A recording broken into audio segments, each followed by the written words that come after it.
জানো তো মাঝে মাঝে এরকম অনেক দিন যায় যে দিনগুলোতে আঁকা আঁকির কাজ নিয়ে একদম বসতে ইচ্ছা করে না। শিব ঠাকুরের এই ডিজিটাল আর্টটা কিন্তু আমি ভীষণই কুইকলি করেছিলাম, কিন্তু এটা না আমার খুব পছন্দ হয়ে গেছে। খুব অল্প সময়ের কাজ, বাট নিজেরই খুব পছন্দ হয়ে গেছে, আর তোমরাও অনেক ভালোবাসা দিয়েছিলে।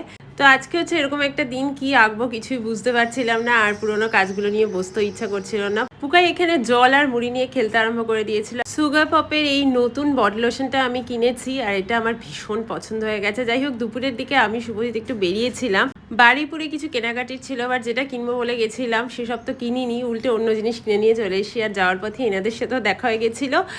আর গেছিলাম একটু ইউনিকিউ বুটিকে। আর দেখো তো এই তিনটে শাড়ির মধ্যে কোন কালারটা তোমাদের সব থেকে বেশি পছন্দ হচ্ছে।